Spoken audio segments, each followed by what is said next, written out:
ഇതൊരു L ജിൻ്റെ washing മെഷീൻ്റെ ബോർഡാണ്. എൽ ജി ടയർ ട്രൈബ് ടോപ്പ് ലോഡ് 10 കിലോ വരുന്നതാണ്. പിന്നെ കംപ്ലൈൻറ്റ് ഇതാണ്, ഈ ടി ഓണാക്കുന്നതിന് ടി കാണിക്കുക, വേറെ പ്രോഗ്രാം കാര്യങ്ങളൊന്നും വർക്ക് ചെയ്യില്ല, എന്ത് ചെയ്താലും ഒന്നും വർക്ക് ചെയ്യില്ല. ഇതിൽ കണക്ഷൻ കൊടുക്കുന്നത് ഈ 2 വയറിലാണ്. ഈ 2 വയറാണ് കണക്ഷൻ കൊടുക്കുന്നത്. ഈ വൈറ്റ് 2ഉം ഇത് ഡോർ സ്വിച്ച്,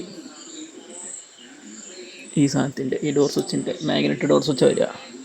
പിന്നെ ബാക്കിയുള്ള പ്ലസ് സ്വിച്ചിൻ്റെ വയറും പിന്നെ ഹീറ്ററിൻ്റെ സെൻസർ ഉണ്ട്, അതാണ് ഈ എറർ കാണിക്കുന്നത്. അതിനകത്ത് ചുവപ്പും ഒരു ബ്ലാക്കും ഉണ്ടാവും. ഇതുണ്ട് ഈ ക്ലിപ്പിൽ വരുന്നത്. ഈ സെൻസറിൻ്റെ കംപ്ലൈൻറ്റ് കൊണ്ടാണ് ടി എന്ന് കാണിക്കുന്നത്. ഹീറ്ററിൻ്റെ സെൻസറാണത്. ആ സാധനം എവിടെയും വാങ്ങാൻ കിട്ടുന്നില്ല. ഞാൻ സ്പെയർ ഷോപ്പിലൊക്കെ അന്വേഷിച്ചിട്ട് എവിടെ സാധനമില്ല. കമ്പനിയിൽ പിന്നെ ഇതിൻ്റെ മോഡൽ നമ്പർ കൊടുത്താൽ ഇത് സാധനം കിട്ടാറുള്ളൂ. വേറെ ഡൽഹിയിലൊക്കെ അന്വേഷിച്ച് എവിടെ സാധനം ഇല്ല എന്ന്.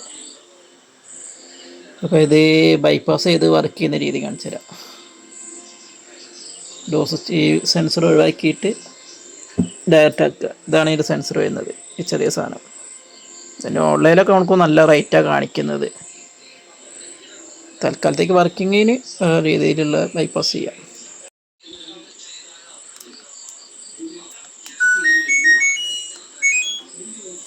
മെഷീൻ വർക്കിംഗ് ആയി, ഇപ്പോൾ കംപ്ലൈൻ്റ് ഒന്നുമില്ല, റെഡിയായി. ഇനി ഇതിനകത്ത് ഒരു 10K റെസിസ്റ്റർ എടുത്താൽ മതി.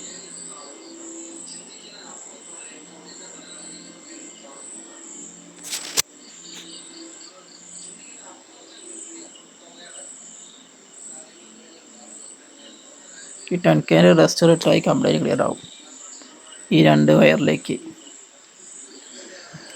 അപ്പോൾ ഇത് വർക്ക് ചെയ്യും. പിന്നെ വർക്ക് ചെയ്യുമ്പോൾ ഹീറ്ററിലേക്കുള്ള കണക്ഷൻ ഊരിടണം. ഹീറ്ററിലേക്ക് സപ്ലൈ പോയത്, ഹീറ്ററിലേക്കുള്ള കണക്ഷൻ ഊരിടണം. ഹീറ്റർ വർക്കിംഗ് ഉണ്ടാവില്ല, ബാക്കിയുള്ളതൊക്കെ വർക്കിംഗ് ആയിരിക്കും. എറർ കാര്യങ്ങളൊന്നും വരില്ല, ഹീറ്റർ മാത്രം വർക്ക് ചെയ്യില്ല.